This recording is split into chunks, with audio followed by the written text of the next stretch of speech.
Depuis quelque temps, une idée progresse, presque silencieusement. Une idée présentée comme raisonnable, protectrice, rassurante. L'idée que pour notre bien, pour notre sécurité, pour celle de nos enfants, il faudrait accepter un peu moins d'anonymat, un peu plus de contrôle, un peu plus de vérification. Au départ, cela semble évident. Qui pourrait être contre la protection des mineurs?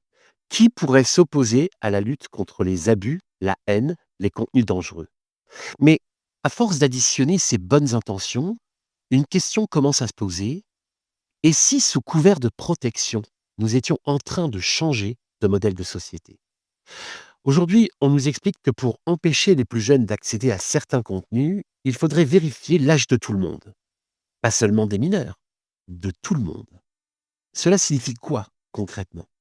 Cela signifie lier une identité réelle à chaque compte, à chaque message, à chaque prise de parole publique. Cela signifie la fin de l'anonymat, même partiel. Cela signifie que s'exprimer demain ne sera plus un acte libre, mais un acte tracé, fiché.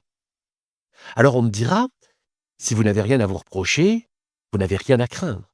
Mais ce raisonnement est dangereux, parce qu'il suppose que la liberté n'a de valeur que pour ceux qui sont déjà dans la norme. L'anonymat n'est pas un caprice, c'est souvent le dernier refuge de ceux qui doutent, de ceux qui dénoncent, de ceux qui ne peuvent pas parler à visage découvert, des lanceurs d'alerte, des victimes, des citoyens ordinaires qui veulent exprimer une opinion fragile, minoritaire, maladroite parfois, sans être immédiatement jugés, fichés ou étiquetés. Supprimer l'anonymat, ce n'est pas seulement lutter contre les abus, c'est transformer profondément la nature du débat public. C'est installer une autocensure permanente où l'on ne parle plus pour réfléchir, mais pour éviter les ennuis. Et puis, il y a un autre glissement, plus discret encore, celui du rôle des parents. Lorsqu'on interdit aux mineurs l'accès à certains espaces numériques par des mécanismes techniques, imposés d'en haut, on ne se contente pas de réguler une technologie, on se substitue à l'autorité parentale. On dit en creux, ne vous inquiétez pas, on va décider à votre place. À la place des parents, à la place des familles. On rentre dans la sphère du privé. Mais l'éducation, le dialogue, l'apprentissage de l'esprit critique ne sont pas des algorithmes. Décider à quel âge un enfant peut accéder à un téléphone, à un réseau social, à une discussion, cela relève d'une responsabilité intime, familiale, humaine. À force de tout vouloir sécuriser, on déresponsabilise, on infantilise. À force de vouloir protéger, on contrôle. Et à force de contrôler, on finit par surveiller. Ce que je trouve troublant, ce n'est pas la technologie, ce n'est pas l'idée de règles, c'est la facilité avec laquelle on accepte de transformer une société de liberté en une société de méfiance permanente. Une société où chaque parole est potentiellement suspecte, où chaque compte doit prouver qu'il est légitime, où le doute devient suffisant pour censurer.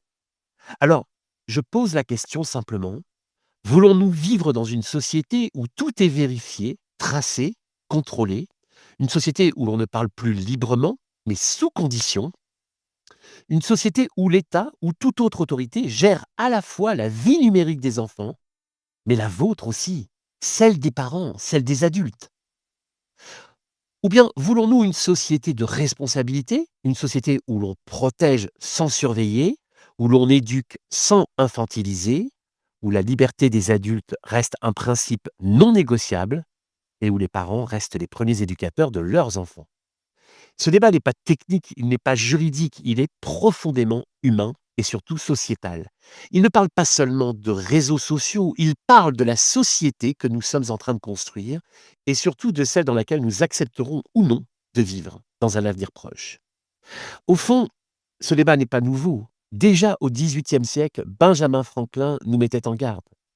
Ceux qui sont prêts à sacrifier une liberté essentielle pour obtenir un peu de sécurité temporaire ne méritent ni la liberté ni la sécurité.